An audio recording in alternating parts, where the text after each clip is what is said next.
Hey everybody, welcome to BrickVault. Today is another LEGO Weekly News update. It's going to be a short and sweet one for you with a couple of nice little stories. Before we jump into all the top stories of the week though, first I do want to say that the custom builds that came out in the web store this week are an extension of the lightsabers. From the designer Louis Meany, there are now builds out for the Darth Maul double saber, Qui-Gon Jinn, Obi-Wan as a Padawan, and Master Yoda's hilts. That makes 8 in total on the web store. You can get a whole big bundle of instructions or buy them individually. They're really solid builds, and I've already got 8 other hilts built out right now, so you can be sure that more of these instructions and videos are going to be coming out later in the future. Check us out at www.brickvault.toys, linked in the description below if you want to help support the channel and the designers we work with. And jumping into the news, yes, technically there were some new Star Wars sets revealed, the last few for 2021, but first let's check out these figs for the Collectible Minifigure Series 21. The rumors / discussion of just 12 figs coming out for the collectible series has proved true for this next one coming out. There are only 12 figs to get, and their titles go as follows. There's the Jaguar Warrior,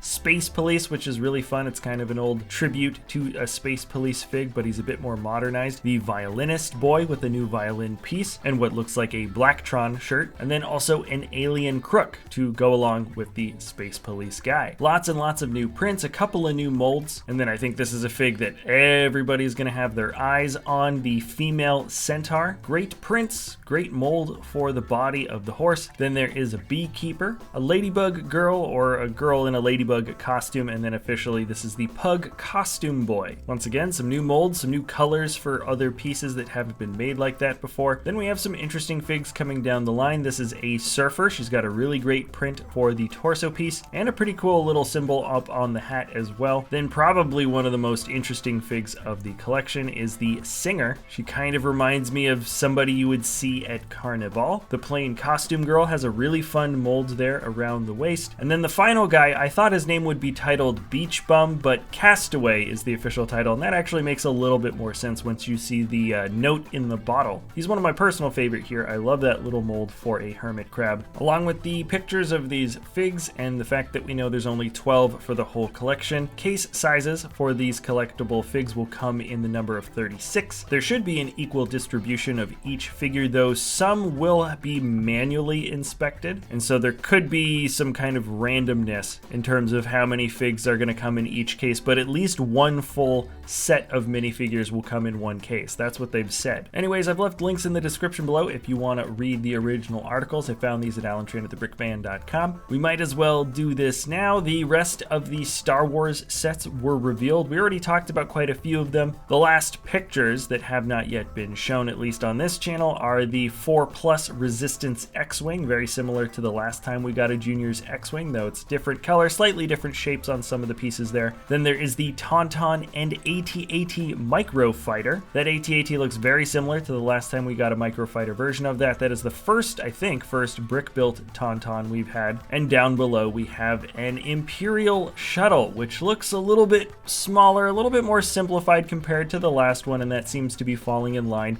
for the X-Wing and TIE Fighter that we talked about last week. You guys let me know what you think in the comments below. Personally, I'm not like super excited about it, though I do think the TIE Fighter and X-Wing kind of makes sense in terms of simplifying the sets down and making them a lot less expensive. Technic is actually shaking things up with a few new reveals. This is the Jeep Wrangler, set number 42122. 665 pieces, will sell for $50, and it's got a pretty decent look all around. It's actually a nice looking set. On top of being able to steer the Jeep, and of course the fact that it's got suspension, you can also see that it's got a cable in the front that can extend and grab onto things. Then for 2021, Technic is also going to have a couple of Monster Jam sets. And this, now that I see it, makes total sense, and I wonder why they have not done this before in the past. It's just 2 relatively small sets. We've got the Gravedigger and Max D. These are pull-back sets, so you can pull them back and have them spin and fly and crash into things, and hopefully they won't really be breaking apart. They look very strong. Of course, this is the case with the Technic frame. So yeah, these actually look like a lot of fun, and now that I'm seeing them in Technic form, it would be pretty cool to see a monster truck line in regular LEGO system bricks. We talked about the police station modular set reveal last week. This week, there is a designer video that you can now watch. It shows a couple of the internal features and just talks about the process. These are in general are pretty fun videos for us to watch here in the studio. That's linked in the description below. And there you have it. That's pretty much all the top stories of the week in LEGO. Thank you so much for watching. Remember to check out our web store linked in the description below for amazing LEGO custom instructions. If you enjoy our content, you can always like or subscribe, comment, share, do whatever it is that you want to do. Thanks so much for watching, and we'll see you next time